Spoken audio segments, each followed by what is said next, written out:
جب یہ ڈیزائن کیا جے کے ریڈی کون ہوتا ہے ہمارے ایجنڈے کا انتخاب کرنے اس لیے کہ وہ ریاست کے معروف دانشور تھے, مظفر آباد میں مقیم تھے, بڑا ٹاپ کلاس انٹلیکچوئل تھا پوری اسٹیٹ آف جموں تو کشمیر اتنی کا. بار اگر یہ ایجنڈا تبدیل ہو سکتا ہے تو ریاست جموں کشمیر کا ایجنڈا آپ کیوں نہیں بنوا سکتے؟ ہم نے بنوایا, میں یہی کہہ رہا ہوں, آپ سے کہہ جو رہا ہوں یہ ریاست جموں کشمیر کا ایجنڈا ہے. میں یہ کہہ رہا ہوں کہ ریاست جموں کشمیر کا ایجنڈا بہت خوبصورت ایجنڈا بنوایا, 4-5 سال تک لہراتا رہا, لیکن مسلم کانفرنس کی مخالفت کی وجہ سے. دیکھیے ریاست جموں کشمیر کی جو سیاست ہے نا, خاص طور پر جو آزاد کشمیر کی سیاست ہے, مجھے یہ بات کہتے ہوئے اچھی نہیں لگتی. اس کو سمجھنے کے لیے آسان بات آپ سمجھیں, یہ غازی آباد کی حمایت اور غازی آباد کی مخالفت کی بنیاد پر چلتی ہے. کوئی لمبا چوڑا فارمولہ سمجھنے کی سائنس نہیں ہے, کوئی سائنس نہیں ہے, بس سمپل بات ہے. یعنی اس کے لیے کوئی جواز ڈھونڈنے کی ضرورت نہیں ہے کہ چونکہ صدر ملک کا چہرہ کئی لوگوں کو پسند نہیں ہے اس لیے عدم اعتماد ہو جاتا ہے. کئی لوگوں سے پوچھا کیوں آپ نے, میں آپ کو ایک اور بات دلچسپ کہتا ہوں, ضرور وہ کلپ کہیں ملے تو ضرور چلائیے. جب اسپیکر نے کہا کہ گنتی کرتے ہیں تو میں نے پیچھے مڑ کے دیکھا, میں نے کہا کس نے سے ہاتھ کھڑا کیا ہوا ہے, 80% لوگوں نے ہاتھ نیچے کر دیے. اسپیکر نے دوبارہ کہا جب عدم اعتماد ہو رہی جی, تو میں نے پیچھے مڑ کے پھر اچھا میں نے اسپیکر صاحب سے کہا میں پیچھے مڑ کے نہیں دیکھتا اور میں ادھر بڑا ہوا, آپ ہاتھ کھڑے کریں اور کاؤنٹ کریں. یہ ویڈیو 3-4 کیمرے لگے ہوئے تھے. ایسے لوگوں سے کیا امید رکھتے ہیں؟ جی امید تھی. اچھا اس کو پھر ہمارے ایک ساتھی نے شام کو 4 بجے رنگ کیا کہ سر میں ملنے کے لیے آنا چاہتا ہوں. سر یہ اخلاقی جرات کا مظاہرہ تو نہ ہوا.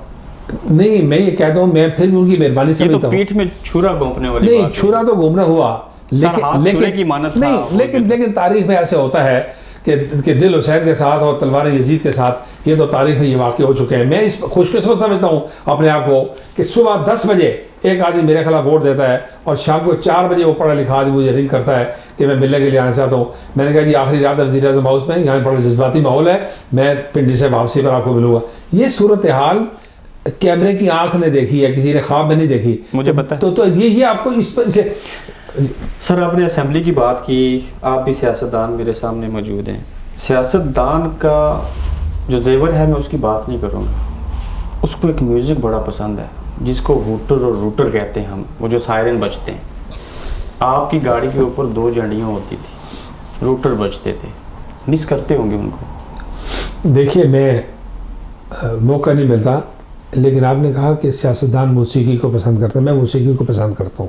میں اس موسیقی کی بات کروں جو اس موسیقی کا میری طبیعت پر کوئی اثر اگر ہو تو میں آپ سے ایک گزارش کروں گا کہ اس پروگرام میں اگر نہیں بھی تو اگلے کسی پروگرام میں وہ کلپ تلاش کریں کہ جب میرے خلاف عدم اعتماد ہوا تو 30 سیکنڈز کے اندر, 1 منٹ کے اندر میں نے جا کے سردار یعقوب خان صاحب کو گلے لگایا, ان کو حق کیا اور ان کو کان میں کہا کہ آپ میرے وزیر اعظم ہیں, اور 1 منٹ کے اندر واپس آ کے اپنے سیٹ پر کہا جناب اسپیکر سردار یعقوب صاحب میرے وزیر اعظم ہیں اور میں ان کے ساتھ ہوں بطور وزیر اعظم, میں اپنی جگہ کھڑا ہو گیا.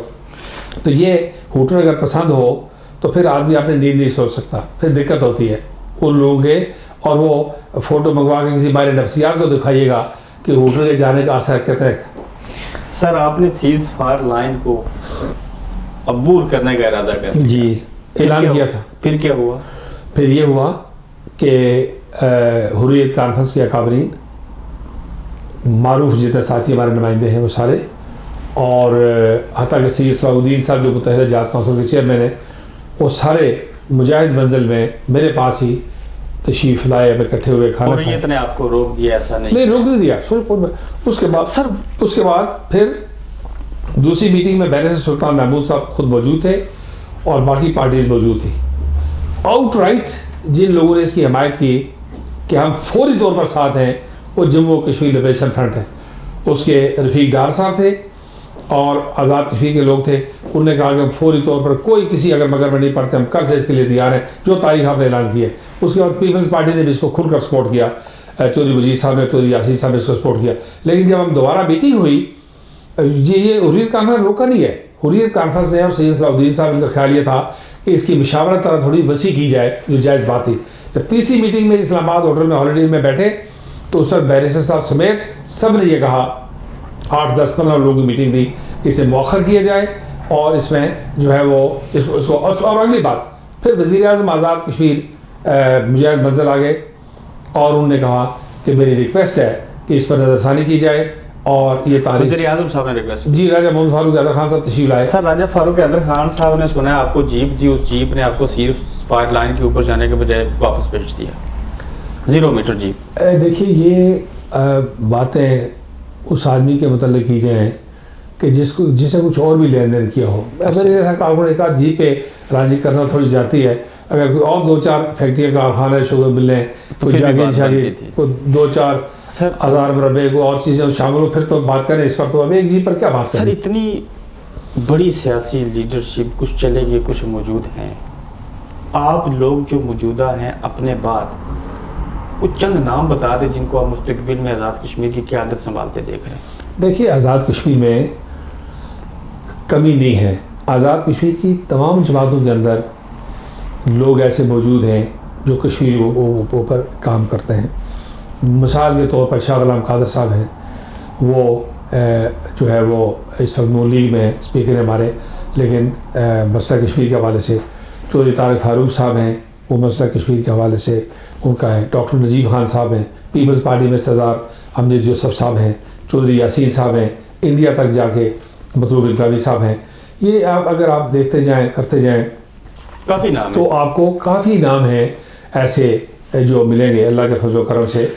سر برطانیہ میں کتنی بار اس غرض سے آپ آئے کہ آپ نے کشمیر کے لیے آواز اٹھانی ہے؟ میں ایک آدھ دفعہ کے سوا جتنی بار آیا ہوں, صرف اور صرف اور صرف سینکڑوں بار.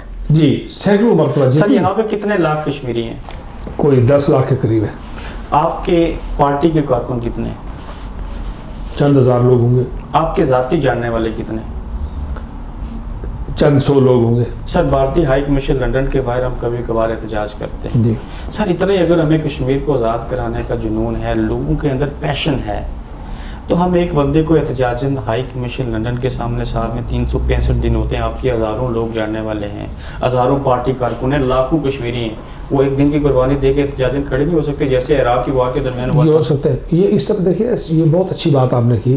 اس طرح کی کئی اسٹریٹجیز کو حساب ایسی ہیں جو ابھی ورک آؤٹ نہیں ہو سکی. سر یہ الاؤ بھی ہیں. نہیں, میں اپنی پولیٹک ہمارے اینڈ پہ بات کرتے ہیں کہ ہم 2-4 پارٹیز کے لوگ بیٹھے, ایک ہی پارٹی بیٹھے, صرف مسلم کانفرنس یہ کم اپنے ذمہ لے, لبریشن فرنٹ اپنے ذمہ لے, جماعت اسلامی لے, بیرسٹر صاحب لیں, کوئی لے تو یہ کام پیپلز پارٹی لے, چودھری یاسین صاحب لیں, کوئی صاحب لیں, تو یہ کام جو ہے بالکل آسانی کے ساتھ آپ کر سکتے ہیں.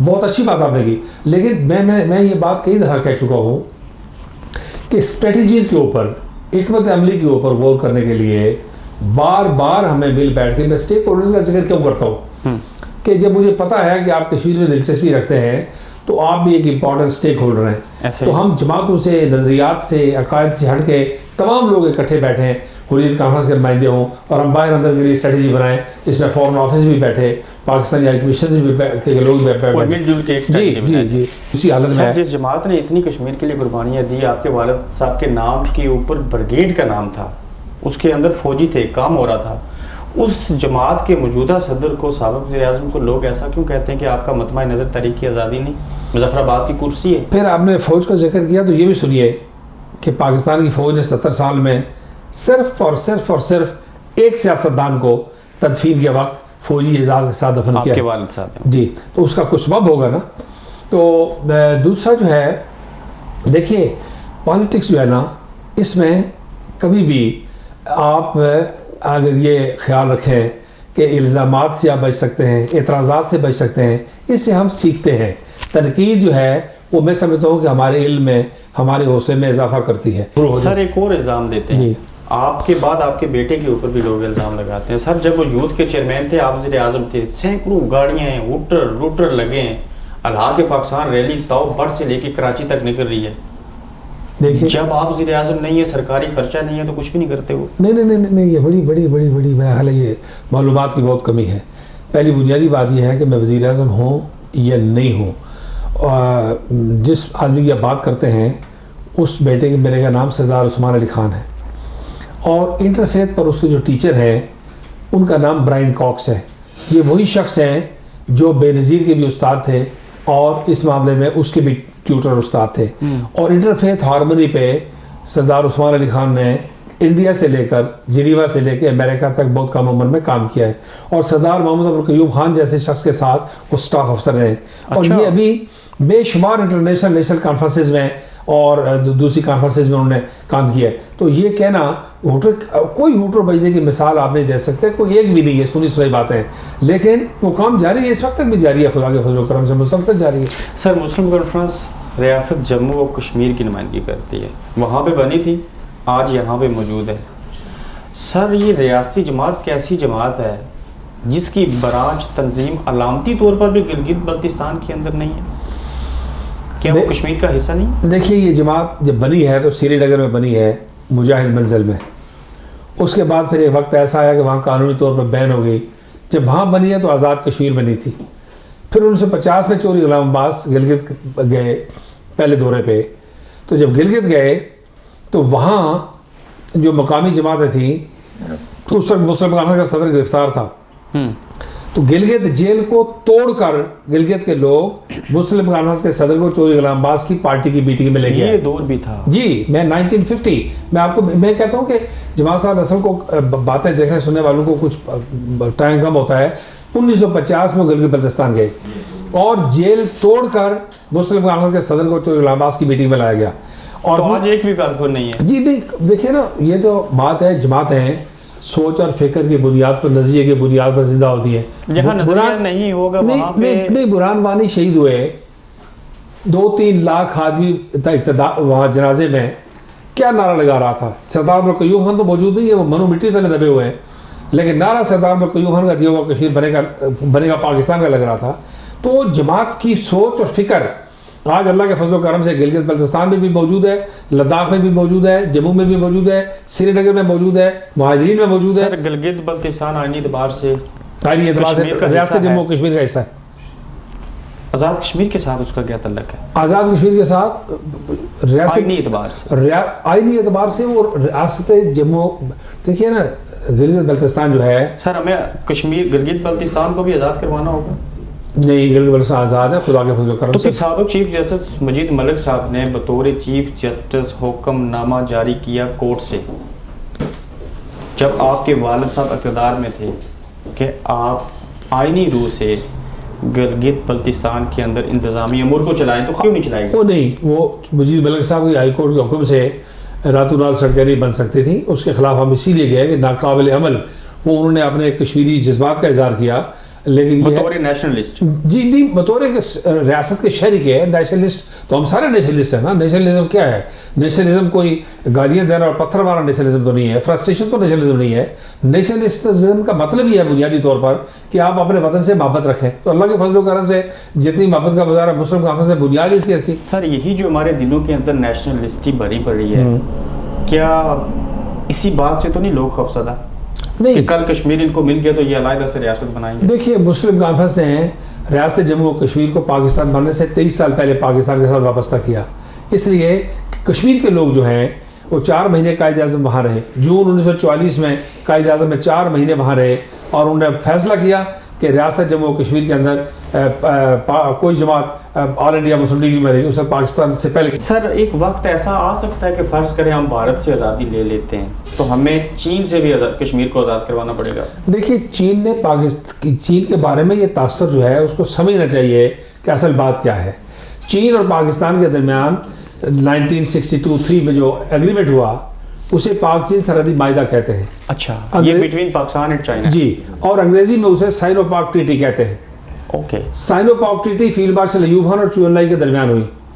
ٹھیک. اس معاہدے کی کلاس 5 پر دونوں لیڈروں نے دستخط کیے ہوئے. چو ان لائی بہت بڑے آدمی تھے. اچھا, کہ معاہدہ کیا ہے کہ اس علاقے کے مستقبل کا حتمی فیصلہ ریاست جموں و کشمیر کے حتمی فیصلے کے ساتھ اس وقت کی کشمیری قیادت کرے گی. سر چند آخری سوالات آپ سے پوچھوں گا, پھر آپ کی تھوڑی سی نجی زندگی کے اوپر آؤں گا. سر ایک وقت تھا, میں نے خود دیکھا, لوگ ترستے تھے کہ ہمیں مسلم کانفرنس کا ٹکٹ ملے, اور آج لوگ وہ ٹکٹ لینے کے لیے تیار نہیں ہیں. دیکھیے آپ کو انشاءاللہ ٹکٹ لینے والے بے شمار لوگ, یہ انٹرویو لوگ دیکھتے رہے تو وہ انشاءاللہ اگلے الیکشن میں 2-4 بندے آپ سے بھی سفارش کروائیں گے. تو فکر نہ کریں آپ. مسلم کانفرنس جسے بہت بڑے بحرانوں سے گزری ہے. مسلم کانفرنس دیکھیے 2 جملوں میں آپ کو پتہ ہونا چاہیے کہ فیلڈ مارشل ایوب خان کے زمانے میں مجاہد اول غداری کے مقدمے میں، پنڈی سازش کیس میں، جیل میں نہیں، پنڈی جیل میں پھانسی کی کوٹری میں رہے. سر آپ کے والد مرحوم آج زندہ ہوتے تو اس مسلم کانفرنس کا آج بھی یہی حشر ہوتا یا کچھ اور سینیریو ہوتا؟ نہیں، وہ بہت بڑے آدمی تھے، اس سے بہت بہتر ہو سکتا تھا. میں ان کے مقابلے میں ہزار گنا مجھ سے بڑے آدمی تھے، وہ ہو سکتا ہے بہت بدرجہ بہتر ہوتی. سر آپ نے جماعت کی صدارت اور وزارت عظمیٰ پاس رکھی، بڑا طوفان مچ گیا. آج تاریخ پھر اپنے آپ کو دہرانے جا رہی ہے. فاروق حیدر خان صاحب کو مشورہ دیں گے اپنے تجربے سے؟ دیکھیے، میں ان کو اپنے تجربے سے مشورہ دوں گا کہ جماعت کو جماعت سمجھ کے چلائیں اور حکومت کو حکومت سمجھ کے چلائیں. میرے عرصہ حکمرانی نکالیں اور آج کل کا دور نکالیں اور یہ معلوم کریں کہ سال میں ہماری مجلس عاملہ کی کتنی میٹنگیں ہوتی ہیں. یہ پتہ کریں کہ ورکنگ میٹنگ اور پارلیمانی پارٹی کی کتنی میٹنگیں ہوتی تھی. یہ پتہ کریں کہ لیڈر آف دی اپوزیشن کی حیثیت سے ہمارا کیا رول تھا. راجہ فاروق حیدر خان صاحب کا پرابلم جو بتایا جاتا ہے ان کے قریبی ساتھی اب تو اخبارات میں آ گیا ہے کہ 3 سال میں ورکنگ کمیٹی کی میٹنگ نہیں ہوئی. ایسا ہی ہے. کوئی پارلیمانی پارٹی کا تسلی بخش اطمینان نہیں ہوا. آتی ہے. ٹھیک ہے سر، فاروق حیدر خان صاحب اگر جماعت کی صدارت نہیں چھوڑتے تو ان کا اشر آپ جیسا ہوگا یا اس سے برا ہوگا؟